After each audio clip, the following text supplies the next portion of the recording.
আজ ইফতারিতে ভাত খাবো, তাই এখানে আর কি 3 পদের ভর্তা, আর এখানে টমেটো ভর্তা, বেগুন ভর্তা, আর হচ্ছে আলু ভর্তা।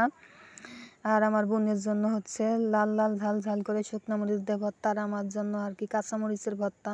আর সারাদিন রোজা রাখার পর আমার ভাতটাই ভাল লাগে ইফতারিতে।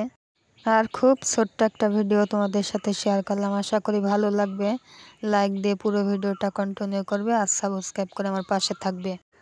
আর 3 পদের ভর্তা তো, তাই আজকে একটু তৃপ্তি করে ভাত খাইতেছে আর অনেক মজা লাগতেছে। আর 3টা ভর্তাই এত মজা হয়েছে যা তোমরা দেখলেই তো তোমরা বুঝতেছো যে কি লোভনীয় ভর্তাটা হয়েছে আর খাইতে যে কি স্বাদ।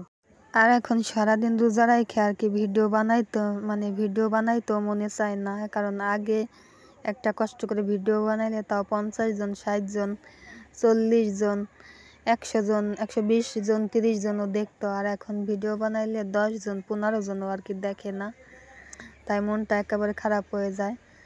তাই আর ভিডিও বানাইতো আর ইচ্ছা করে না, মনে করে যে আর ভিডিও বানাবো না, তারপরও বানাই। আর অনেক আশা নিয়ে ইউটিউবে কাজ করতে আসছিলাম, কারণ আমরা যে একটা ফ্যামিলিতে 3 জন মানুষ, আমার মা আর আমরা 2 বোন। আমাদের ফ্যামিলিতে আর কোনো পুরুষ লোক কাজ করার নাই, আমাদের কাজ আমরা নিজেরাই আর কি করি, নিজেদের সংসার নিজেরাই চালাই। তাই ভাবছিলাম যে আমার বোন আরবি টিউশনি করে, ও একটু আর কি চাল ডাল বাজার সদাই করে।